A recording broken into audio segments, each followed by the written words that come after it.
this video I'll be describing the responses which you can be likely to expect from a flying monkey. Hi, welcome to Feeling is Healing, where we support people who have previously felt powerless in relationships to develop self-trust in order to live happier, healthier and more fulfilling lives. If you find this video useful, please give it a thumbs up and please also subscribe for future videos, and remember to click the bell so that you will receive notifications. So the first point I would like to make before I get into the responses is that half the time these flying monkeys, these minions of the narcissist, half the time they don't even believe what they're saying, or they're not saying what they really mean, and they actually don't care as long as they themselves are comfortable.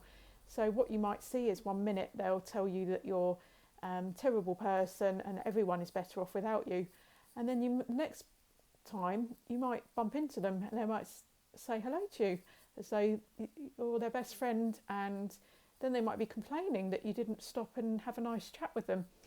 Or you might be told what a terrible person you are, and that you've upset everyone, and the next moment you might receive some sort of gushing birthday card or something from them.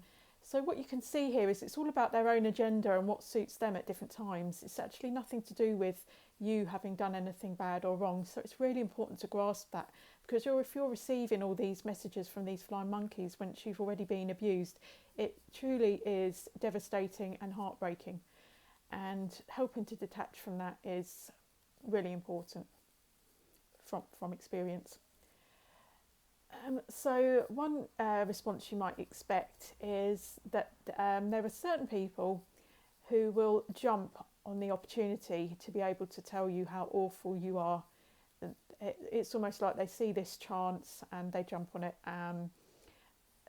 So that's and it's almost like their brains have been programmed or installed by the narcissist, like they've been told, you know, beep, beep, beep, this is what you do, this is what you say. And I even say to them, do you even know what's happened? And they say, no, I don't know what's happened, but this is how I'm acting anyway. So, you know, all this information just helps you to realise they are working off their own agenda to do what suits them. And you could be the, you know, the most saintly person ever. It would make not one iota of difference. Another response you can expect is people come out with comments saying, oh, I think you're being passive aggressive, or I don't like your tone. And this is what people will say if they don't like your boundary. Some people don't like it when you set a boundary, so they will find a way of making you out to be wrong. That's another common one to expect. So I'm just pointing out here how common these things are, so then you'll realise when you're at the receiving end of them that it's not personal to you. This can really help to deal with it. Another one is you'll get invalidation. So you'll be told, oh, but this abuser, they're such a great person. Oh, they're amazing. They might even portray them out in some kind of godly manner, or and make them out to be, you know, pure and angelic and just so innocent. And you know, this can create a lot of stress and confusion in your mind. It can make you start to feel like you're going crazy. So again, this is why I want you to understand that this is common and you're not going crazy. Trust your own instincts. Another one is harassment and stalking. So certain flying monkeys may come after you, and one reason why they may do that is maybe they've got problems of their own and they're quite enjoying attention being on someone else, and so they're joining in with the narcissist game. Certain others of them, their function would be to pose as being friendly or concerned about you in order to gain information to pass back to their master.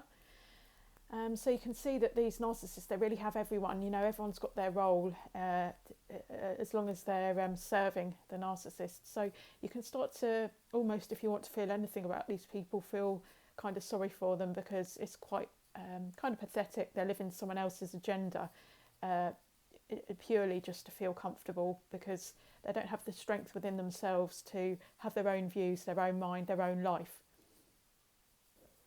I think that might have sounded a bit harsh, but they're attacking you, they're hurting you, you need to know what's going on.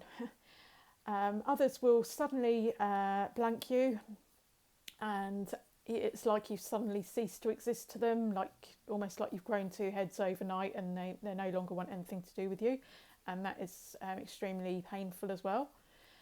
And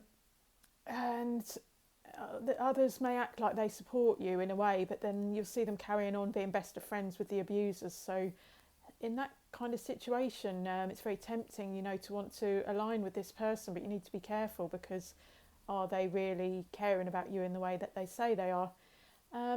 Others, they may, as you can see, I'm kind of going from the more harsh people, in a way, going towards the ones that seem less harsh, but could be equally, you need to be have your wits about you. And others, they may you may get this sense that they feel guilt, and that in a way they do support you, but they don't want to say that. Or they may, once you've left the scene and there's no danger of the fact that they're supporting you getting back to the abuser, they may show some kind of support for you, but never in front of the abuser. So, I mean, as I said in the video earlier, the previous video, is to really, ask yourself what the purpose is of, aligning with these people, trying to get them to understand, trying to explain anything to them. And ask yourself, what would the ideal outcome be? I mean, if everything was a fantasy world, not a fantasy world, but, if everything turned out, in a fair way and in the way it should. So ideally, I guess what you're wanting is for these, what any of us would be wanting is for these flying monkeys to say, well, yes, that abuse was terrible. I'm going to stand up to this abuser. I'm going to say no to them too. And I'm going to come away with you, and we're going to form our own new family, or our own new group, or our own new company, or whatever it is, whatever it may be. So it's really important to understand what the outcome is that you would want, and ask yourself, is this realistic? Is it going to happen? Because you can spend so much time and energy trying to get these people to change, when actually they have their own free will. If they want to be bowing down to this abuser, then they have the choice to do that. And if you want to live within your own values of truth and authenticity and courage, and living by your own life's purpose rather than someone else's purpose, then the only choice really that you have is to walk away, and you're really going to save yourself a lot of heartbreak from trying to change the reality of the situation.